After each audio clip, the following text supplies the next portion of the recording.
Bonjour à tous et fans de Harry Potter. Attention! Aujourd'hui, je vais vous montrer comment tricoter rapidement et facilement ces mitaines aux couleurs de Gryffondor. Ils se tricotent vraiment très facilement, car ils sont toujours tricotés uniquement avec des mailles à l'endroit et à l'envers. J'ai également tricoté et enregistré les chaussettes assorties. Je vous mets le lien à ce sujet. Pour les manchons, vous aurez besoin de 2 pelotes de laine de 2 couleurs différentes. J'ai utilisé ici la Super Wash Mix Winter Univol de Starkwall en rouge et une fois la Super Wash Mix Univol de Starkwall. De plus, vous avez besoin d'un jeu de dés correspondant. C'est dans mon cas un en taille 2,5. Vous commencez votre travail en montant 60 mailles avec la laine rouge. Prenez suffisamment de fil et vous pouvez déjà commencer. Le montage des mailles se fait comme ça. Vous prenez le fil. Je prends toujours 2 aiguilles, ce qui fait que c'est un peu lâche en bas, puis je prends les premières mailles. Alors, nous tirons le fil devant l'autre fil, nous passons ici avec le pouce, nous allons vers l'index, nous passons sous l'index et nous entrons ici dans cette boucle. Et maintenant, nous avons monté les 2 premières mailles sur 60. Si vous parlez maintenant par exemple de gants pour hommes ou de... Si vous voulez tricoter des mitaines, je vous recommande de monter 64 mailles. Alors vous avez une maille de plus sur chaque aiguille et cela devient donc plus large. Bien, après avoir tricoté vos 60 mailles, vous commencez avec le premier tour de notre côte. Nous tricotons cela en ce qu'on appelle le point de côte 2. C'est très simple. Nous tricotons en effet toujours alternativement 2 mailles à droite, 2 mailles à gauche.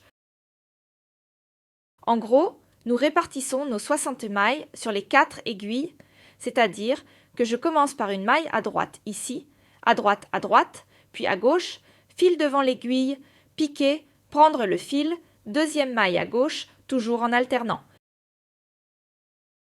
Comme je l'ai dit, 60 mailles signifie en gros 15 mailles par aiguille. Comme nous tricotons toujours des côtes de 2, je trouve qu'il est fondamentalement plus agréable de ne pas avoir à changer d'aiguille sous la rangée de gauche ou de droite. Cela signifie que je vais toujours monter 16 ou 14 mailles sur l'aiguille. Concernant le sujet de la façon dont vous pouvez vous repérer, si jamais vous ne faites pas attention à l'endroit où vous êtes, vous voyez ici ces petites boules, c'est ainsi que vous reconnaissez les mailles à gauche. Et celles-ci, qui sont plutôt allongées, ce sont les mailles à droite.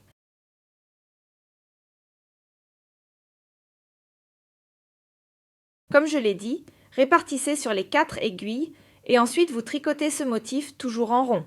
Comme je l'ai dit, toujours 2 mailles à droite, 2 mailles à gauche, jusqu'à ce que votre travail atteigne une hauteur d'environ 4 cm. Alors, on se revoit. Votre travail devrait maintenant ressembler à cela.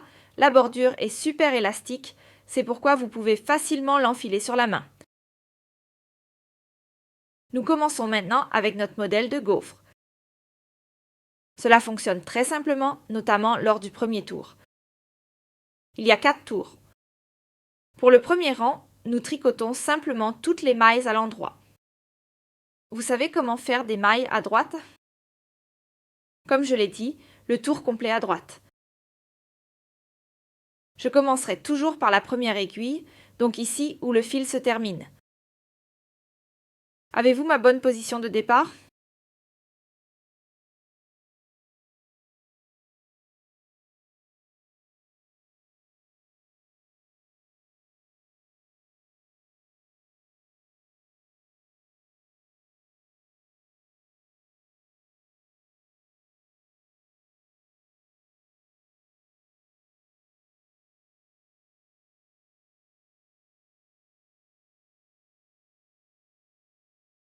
Bien, après avoir tricoté le premier tour à droite, vous tricotez maintenant toutes les mailles à gauche lors du deuxième tour.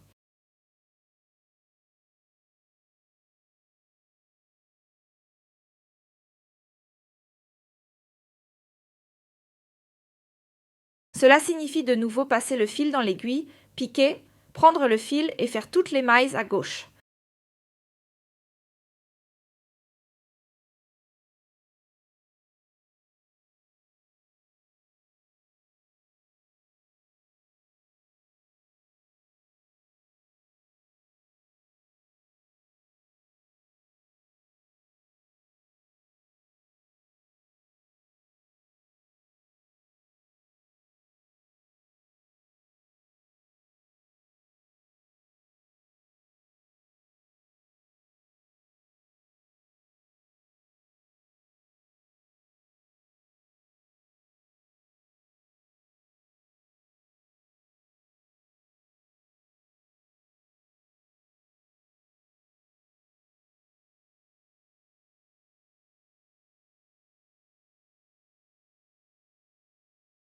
La troisième et la quatrième ronde sont chacune tricotées de la même manière, en utilisant ce qu'on appelle le point. Alors, alternez toujours une maille à droite, une maille à gauche.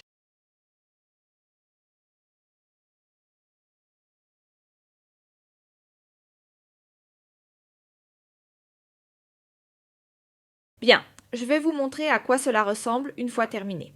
C'est comme un tour dans le motif de gaufre. Répétez maintenant ce rapport de hauteur du motif de gaufre 2 fois, puis tricotez encore une fois le premier tour, c'est-à-dire toutes les mailles à l'endroit, et au deuxième tour, toutes les mailles à l'envers. Et pour le changement de couleur, nous nous reverrons alors. Après avoir répété votre motif de gaufre 2 fois, votre travail devrait ressembler à peu près à cela. Nous allons maintenant changer de couleur. C'est très simple. Vous laissez le fil rouge en faisant attention à ce qu'il ne s'en mêle pas et vous le laissez simplement continuer afin de ne pas avoir à trop coudre à la fin. Cela signifie que je place toujours le fil que je mets maintenant de côté à droite, je le prends et je prends le fil jaune. C'est un peu de reste à coudre. Je commence maintenant simplement mon travail et je tricote maintenant 6 rangs en côte. Cela signifie toujours alterner une maille à droite, une maille à gauche. Maille à droite, maille à gauche, maille à droite, maille à gauche, et ainsi de suite. Comme dit, sur 6 rounds. Je vais vous le montrer. Après les 6 tours, cela devrait alors ressembler à cela. Nous avons ici notre motif de gaufre, puis 6 rangées de notre côte en jaune et ensuite encore une fois notre motif de gaufre en répétant comme toujours la première et la deuxième rangée, c'est-à-dire la rangée où nous tricotons toutes les mailles à l'endroit et la rangée où nous tricotons toutes les mailles à l'envers.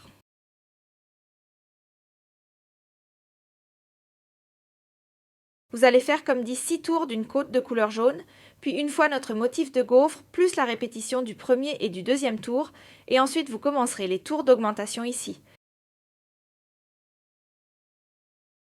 Là, nous nous reverrons et je vous montrerai comment augmenter les mailles. Vous avez tricoté à nouveau le motif de gaufre et vous commencez maintenant avec le premier rang d'augmentation, en ajoutant une maille sur chaque aiguille dans ce tour. Nous recommençons avec une côte à droite, à gauche, à droite, et prenons maintenant une maille à l'envers en travers. Ça se passe comme ça, vous pouvez ici étirer un peu le travail et voir ensuite ce fil-là. Là, vous insérez l'aiguille de bas en haut et vous tricotez la maille comme une maille à l'envers. Aussi, passe le fil devant l'aiguille, prends le fil, tire-le à travers. Le suivant commence à nouveau pour votre une côte avec une maille à droite. Vous vous montrez ici encore une fois à la fin. Donc, en gros, vous prenez une maille par aiguille. Je vous montre encore comment.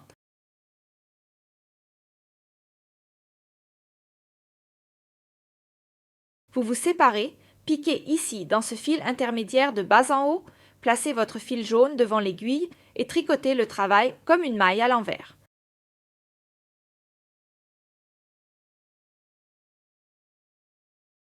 Les prochaines rangées pures, vous les tricotez normalement de sorte que vous tricotez à nouveau vos œufs en une côte pendant un total de 6 rangées. Après cela, ce sera aussi très simple, je vais vous le montrer tout de suite. Nous ne sommes qu'une bande, c'est-à-dire que nous sommes maintenant ici à côté du premier tour, en ajoutant une maille par aiguille, de sorte que nous n'avons plus 60 mais 64 mailles. Nous tricotons nos 6 rangs d'une côte, puis nous tricotons en rouge un rang à l'endroit, un rang à l'envers. Ensuite, nous répétons ce tour une fois de plus. Cela signifie que nous revenons au fil jaune. Prenez à nouveau une maille par aiguille au premier rang et tricotez ensuite nos 6 rangs normalement en côte sans augmentation. Alors nous en sommes déjà à notre doigt. À plus tard.